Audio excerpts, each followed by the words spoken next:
Hey everyone, Jay Sports Cars here, and today I wanted to share my experience at the National Sports Collectors Convention this year, also called the National. So, the National is an annual convention for sports cards and memorabilia collectors from around the country and around the world to gather and buy and sell and trade and meet up and have fun basically. So, this was my second time going to the National, and the last time I went it was in 2019 before COVID. So this time I decided to visit with my dad. The National was held in Chicago this year, and I used to live in Chicago, so I wanted to show him the sights as well as have fun at the National together this year. So today I wanted to share my experience on Wednesday at the National last week. So Wednesday is kind of like a sneak peek day. It's not a full day of the show. It only runs 4 hours from 4 p.m. to 8 p.m. on Wednesdays. So before the show on Wednesday, we basically just slept in late a little bit because the night before at our hotel in Chicago, there was a fire and alarms were going off in the building and we couldn't get much sleep. So that came in handy that the show kind of started late.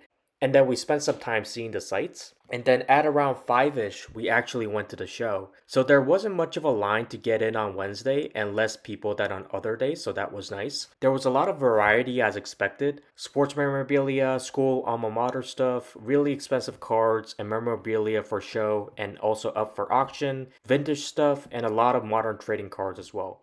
I would say mostly sports, but I think maybe like 5 or 10% or maybe even more of the stuff was Pokemon or other games related stuff. The first thing we noticed was some alma mater stuff. So I went to the University of Illinois at Urbana-Champaign and they had some alma mater stuff of the U of I. And so I couldn't pass it up and I had to pick up some stuff of my alma mater. So the seller has some vintage stuff, for example, from the 40s. And so I bought some lapel pins and a pennant flag of my alma mater from the 40s and 50s.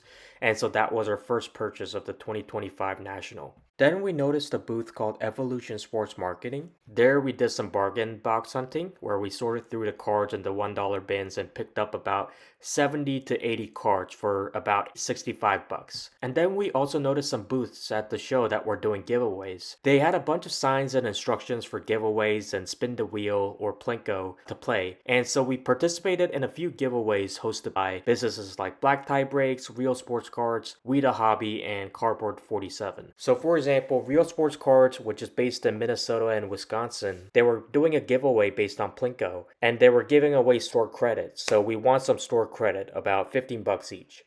And then 47 Cardboard was doing spin the wheel and we were able to win a swag bag and t-shirt. And then Black Tie Breaks was also doing a spin the wheel and we were able to get a t-shirt there as well.